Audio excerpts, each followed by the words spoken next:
السلام عليكم ورحمة الله وبركاته. أهلا وسهلا بكم الأعضاء الكرام. معكم الشيخ أبو مازن. درسنا اليوم هو من الموسم الأول، خواتم وكشوفات للقلب والشتات، من الأسبوع الأول، علاجات وكشوفات.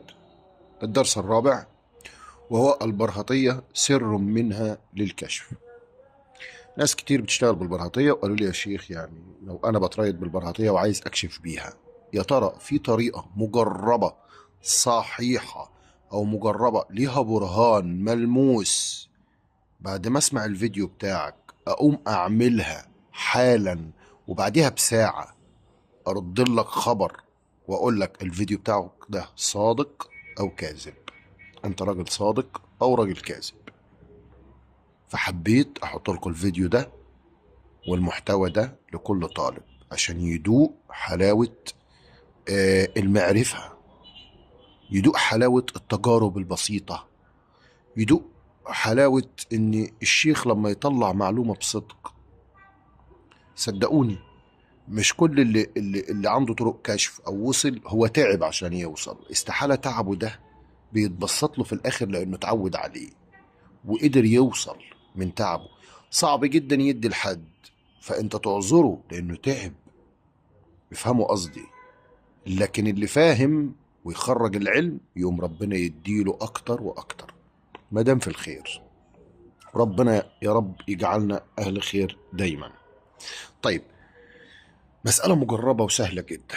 حد يسألني يقول لي طب يا شيخ البرهطية عايز سر منها للكشف؟ اقول لك بسيطة. اولا هتجيب اي انسان اللي بيسمعني، هات اي حد من اهل بيتك، اي حد، قعده قدام منك، قعده قدامك، وهتجيب ورقة وقلم، تجيب القلم الزعفران.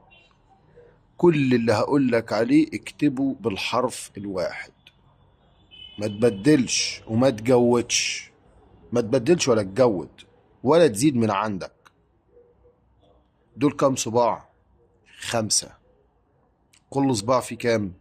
3 عقل. هتيجي عند الصباع الاولاني ده بنسميه الابهام، اللي هو ده بس في الايد اليمنى، ده الابهام اهو، وده الشهادة، وده الوسطى. تمام؟ هتيجي هنا هتكتب من اول ميمون. هكتب ميمون كده يا شيخ؟ لا، مش هتكتبه كده. امال هتكتبه ازاي؟ اقول لك. هتكتب ميمون كده، ميم ياء ميم واو نون، ميمون. هتيجي هنا تكتب احمر. تيجي تكتب هنا هتقولي طب ميمون واحمر، طب ميمون بيخدم السبت، طب ما كنا ابتدينا بمذهب. اقول لك لا، اللي اقول لك عليه اكتبه ميمون والاحمر. هتكتب بركان. طبعا بقى مفيش داعي تفهم، يعني مش لازم اكتب لك حروف بس تفهم. بركان. شمهورش. بعد كده تكتب مذهب. تكتب هنا ابا النور. ابا الايه؟ النور.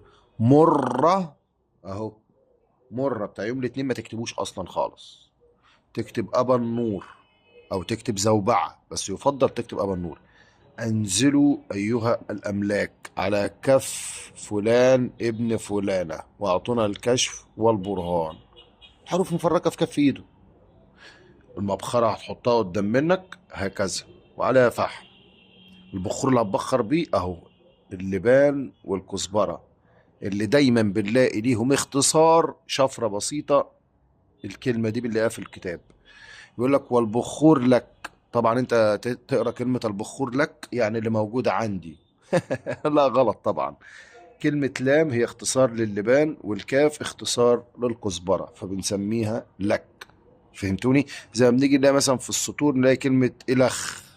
كلمة إلخ يعني بنسميها إلى آخره. فهمتوا؟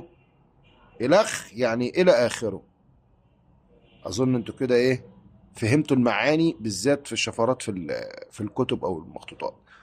هتمسك كف البني آدم ده تقول له حط إيدك على البخور، يبقى المبخرة إيه، ويحط إيده اليمين كده. وتشرع أنت في تلاوة البرهطية. هتقراها 21 مرة. هيقراها بقى انت تخليه ايده البخور يلمس ايده اول مره، تاني مره مع تالت تلاوه. بعد كده تقول له حط ايدك كده، تخليه يحط ايده على رجله بقى خلاص. مؤاخذه يعني قدمي اهي، تخليه يحط ايده كده. يقفلها يفتحها يخليها كده خلاص بقى انتهى.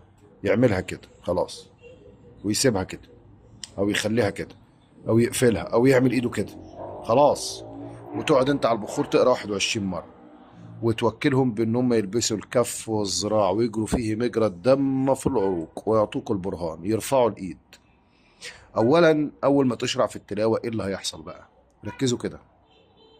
الوسيط يقول لك انا حاسس ان في تنميل في كف ايدي، او ايديا سقعت. بعد كده يحس ان ايده اتضخمت، يقول لك انا حاسس ان ايدي بتنمل وبتكبر او بتتضخم، بردت، تقلت. اشارات هتجيله في كف الايد. الاشارات دي اشارات جن وشياطين. حد يقول لي ده تاثير البخور، ده تاثير ان عمل ايده كده. هقول لك طيب بسيطه بسيطه، ما تكتبش حاجه خالص. اعمل ايدك كده بس 3 دقايق او دقيقتين اتنين بالظبط. خلي ايدك في الاول دقيقتين، بعد كده هتحطها هنا كده وسيبها 10 دقايق محطوطه كده. تعالى بعد 10 دقايق ابقى قول لنفسك بقى ايدك هتنمل، هيحصل لها حاجه ولا بتاع ولا. وبعد كده ابقى جاوب نفسك مش تكلمني، بدل ما تقول ده تاثير بخور ولا كده. لو بقى جرب انت الاول قبل ما تقول تاثير بخور. جربها بدون اي شيء، هتلاقي مفيش اي حاجه حصلت ومفيش اي حاجه. لكن اللي انا بقوله لك ده هتلاقيه ابتدى يحصل. هتلاقي كف الايد ابتدى يتلبس، وخليه يقرب ايده هتلاقي ايديه ابتدت صوابعه تتفتح لوحدها، ويحصل تشنكات في ايديه. الشخص نفسه يقول لك انا مش حاسس بايديا اصلا، وبحاول اقفل ايدي، ايديا بتتفتح لوحدها اساسا. هتحط قلم قدامك تقول لهم امسكوا القلم، هتلاقيهم راحوا مسكوا القلم. قول اي كلمه في ضميرك وخليهم يكتبوها لك، هتلاقي الايد بتكتب الكلمه اللي في ضميرك عشان تصدق ان اللي ده موجود حضور. جرب اللي بقول لك عليه وانت تشوف. جرب. ادي باب بسيط اهو حبيت اديهولك. واللي يستجاب معاه كشف بسيط بالبرهطية كده فيقدر يستجاب معاه مع كل الناس. فانت لازم تدوق الاكل قبل ما تاكله للناس. جرب.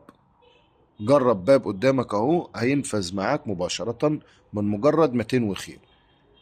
والباب ده وهبته للاعضاء والله، ونرجو منكم الدعاء بظهر الغيب. والسلام عليكم ورحمة الله وبركاته.